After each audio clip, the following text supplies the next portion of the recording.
Hey, welcome.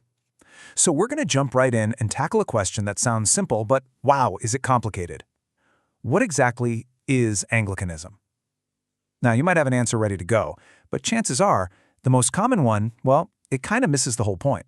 You see, if you ask this question, 9 times out of 10, you're going to get the same answer.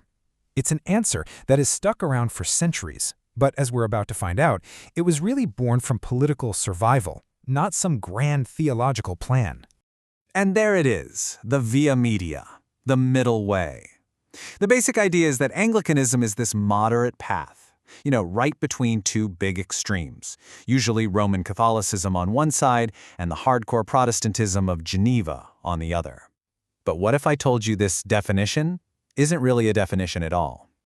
To get why, we have to rewind the clock, because the middle way wasn't some deep theological insight hammered out by scholars. Nope. It was a desperate, on-the-fly solution to a massive national crisis, cooked up in one of the most chaotic periods in English history. Just look at this timeline. It is a total religious roller coaster.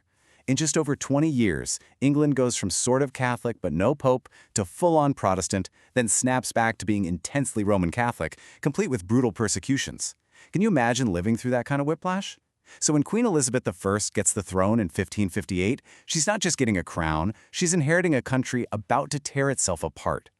Right, and here's the absolute key. Her solution, what we call the Elizabethan settlement, was first and foremost a political move. It was all about keeping the peace. The goal was to create a national church that was just broad enough, just vague enough, to keep both the traditionalists and the new reformers from starting a civil war. It was about unity, not theology. And that leads us right to the big problem. When you use a political compromise as your long-term identity, you end up with a non-definition. It's an identity that's not based on what it is, but on what it's trying to hold together at any given moment.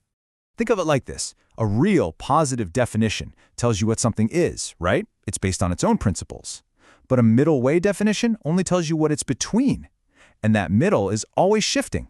Is it between Rome and Geneva? Or today, is it between liberal and conservative, evangelical and Anglo-Catholic? The goalposts are constantly moving. It's a foundation built on sand. Okay, so if the middle way is a wobbly place to start, what's the alternative? Well, it turns out if we listen to the actual people who shaped the Church of England way back then, they didn't really talk about a middle way. They used a completely different phrase to describe what they were doing. And here it is, 2 words, Reformed Catholic. Now, I know what you're thinking. That sounds like a total contradiction, right? But for them, it wasn't. In fact, these 2 ideas were totally inseparable. They give us a much stronger, much more interesting definition. So let's break it down. Let's start with that first word, Catholic. And to really get what the English reformers meant by it, we have to kind of forget what we think that word means today, especially its connection to Rome. We've got to go back to its original meaning. The word Catholic actually comes from Greek, kataholos, and it just means according to the whole. For the first 1,000 years of Christianity, it didn't mean Roman. It meant the entire, universal, undivided church, long before the big split between the Eastern and Western churches in 1054. And this was a huge part of the reformers' argument. They were constantly pointing out that, hey, Christianity was in Britain for centuries before the Pope in Rome had any real authority there. The ancient British church was part of that whole church. They even sent bishops to huge universal councils like Nicaea way back in 325. Their identity was ancient and universal, not just a local branch of Rome. Bishop John Jewel just nails it here. He argued that the Church of England wasn't some new thing invented by Henry VIII. It was a recovery.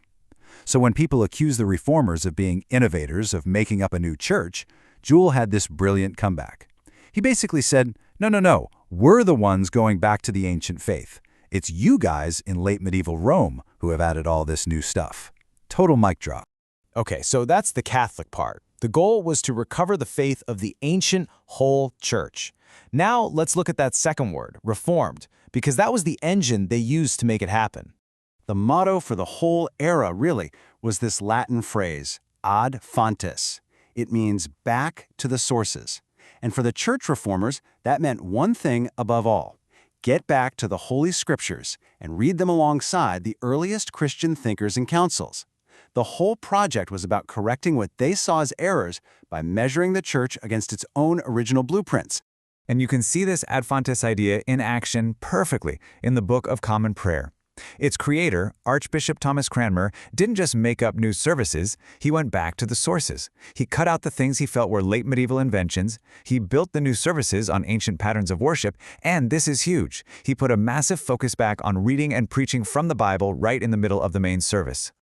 And this wasn't just about how you worshipped. They applied the exact same back to the sources principle to core beliefs. They re-examined everything: grace, faith, the sacraments, all through the lens of the Bible and the early church, trying to get back to what they believed was the original, ancient understanding.